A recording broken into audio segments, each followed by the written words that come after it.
ಒಬ್ಬ ಮನುಷ್ಯನ ಜೀವ ಉಳಿಸಲು ಎಲ್ಲರೂ ಜೊತೆಗೂಡಿ ತಮ್ಮಿಂದಾಗುವ ಬೆಂಬಲ ನೀಡಿ ಸಹಾಯ ಹಸ್ತ ಚಾಚಿ ದೊಡ್ಡ ಮೊತ್ತವೊಂದನ್ನು ದಾಖಲೆ ಸಮಯದಲ್ಲಿ ಒಟ್ಟುಗೂಡಿಸಿ ಇತಿಹಾಸ ನಿರ್ಮಾಣವಾಗಿದೆ.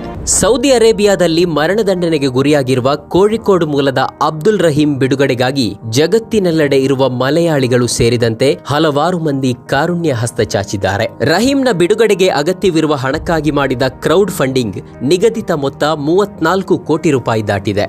ಕ್ಷಮಾದಾನದ ಮೊತ್ತ ಹಸ್ತಾಂತರಿಸಲು ನಿಗದಿಪಡಿಸಲಾಗಿದ್ದ ಡೆಡ್ಲೈನ್ಗಿಂತಲೂ 3 ದಿನಗಳು ಬಾಕಿ ಇರುವಾಗಲೇ ಈ ಗುರಿಯನ್ನ ತಲುಪಿದೆ. ರಹೀಂನ ಜೀವ ಉಳಿಸಲು ಫರೋಕ್ನ ಕೋಡಂಬುಳದಲ್ಲಿ ರಚಿಸಲಾದ ಸ್ವಯಂ ಸೇವಕರ ಗುಂಪು ಈ ನಿಧಿ ಸಂಗ್ರಹವನ್ನ ಸಂಯೋಜಿಸುತ್ತಿದೆ.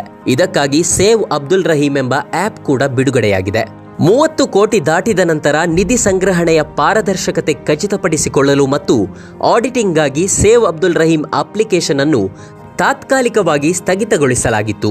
ಕೆಲವು ಸಮಯದ ಬಳಿಕ ಮತ್ತೆ ಪುನರಾರಂಭಿಸಲಾಗಿದೆ.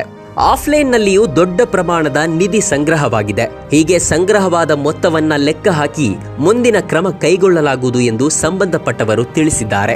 ಅಬ್ದುಲ್ ರಹೀಂ ಕಳೆದ 18 ವರ್ಷಗಳಿಂದ ಸೌದಿ ಜೈಲಿನಲ್ಲಿದ್ದಾರೆ. 2006 ನವೆಂಬರ್ನಲ್ಲಿ ತನ್ನ 26ನೇ ವಯಸ್ಸಿನಲ್ಲಿ ಅಬ್ದುಲ್ ರಹೀಂ ಹೌಸ್ ಡ್ರೈವರ್ ವೀಸಾದಲ್ಲಿ ರಿಯಾದ್ಗೆ ಬಂದಿದ್ದರು.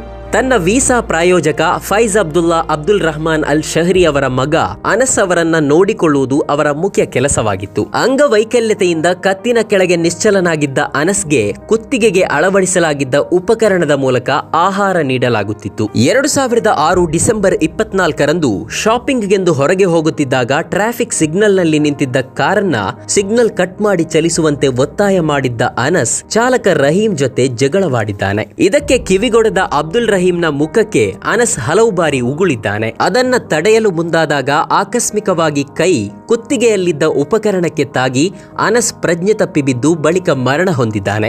ಘಟನೆಯ ನಂತರ ಸೌದಿ ಪೊಲೀಸರು ರಹೀಂನನ್ನ ಕೊಲೆ ಆರೋಪದ ಮೇಲೆ ಬಂಧಿಸಿದ್ದಾರೆ. ರಿಯಾದ್ ನ್ಯಾಯಾಲಯ ಆತನಿಗೆ ಮರಣದಂಡನೆ ವಿಧಿಸಿದೆ. ಇದರ ನಂತರ ಯುವಕನ ಬಿಡುಗಡೆಗಾಗಿ ಉನ್ನತ ಮಟ್ಟದಲ್ಲಿ ಹಲವಾರು ಮಧ್ಯಸ್ಥಿಕೆಗಳು ನಡೆದವು. ಆದರೆ ಬಾಲಕನ ಕುಟುಂಬವು ಕ್ಷಮಾದಾನ ನೀಡಲು ಸಿದ್ಧವಾಗಿಲ್ಲ. ಸತತ ಪ್ರಯತ್ನದ ನಂತರ ಇದೀಗ ವೀಸಾ ನೀಡಿದ್ದ ಫೈಜ್ ಕುಟುಂಬ 34 ಕೋಟಿ ರೂಪಾಯಿ ನೀಡಿದ್ರೆ ಕ್ಷಮಾದಾನ ಮಾಡಲು ಒಪ್ಪಿಗೆ ನೀಡಿದೆ. ಇದಾದ ಬಳಿಕ ಸ್ಥಳೀಯ ಸಾಮಾಜಿಕ ಕಾರ್ಯಕರ್ತರು ಸಮಿತಿ ರಚಿಸಿ ರಹೀಂಗಾಗಿ ಕ್ರೌಡ್ ಫಂಡಿಂಗ್ ಆರಂಭಿಸಿದ್ದರು. ಪ್ರಮುಖ ಉದ್ಯಮಿ ಬೋಬಿ ಚೆಮ್ಮನ್ನೂರ್ 1 ಕೋಟಿ ರೂಪಾಯಿ ನೀಡಿ ರಾಜ್ಯಾದ್ಯಂತ ಧನ ಸಂಗ್ರಹ ಅಭಿಯಾನವನ್ನ ಘೋಷಿಸಿದಾಗ ನಿಧಿ ಸಂಗ್ರಹವು ಹೆಚ್ಚು ಗಮನ ಸೆಳೆಯಿತು. ವಿವಿಧ ಧಾರ್ಮಿಕ, ರಾಜಕೀಯ ಮತ್ತು ಪರೋಪಕಾರಿ ಸಂಸ್ಥೆಗಳು, ಕೈಗಾರಿಕೋದ್ಯಮಿಗಳು, ಅನಿವಾಸಿ ಮಲಯಾಳಿಗಳು ಮತ್ತು ಕೇರಳ ಮತ್ತು ಹೊರಗಿನ ದಾನಿಗಳು ಕೆಲವೇ ದಿನಗಳಲ್ಲಿ ದೊಡ್ಡ ಗುರಿಯನ್ನ ಸಾಧಿಸಲು ಒಗ್ಗೂಡಿದ್ದಾರೆ. ಈ ಬಗ್ಗೆ ಎಲ್ಲೆಡೆ ಪ್ರಶಂಸೆ ವ್ಯಕ್ತವಾಗುತ್ತಿದೆ.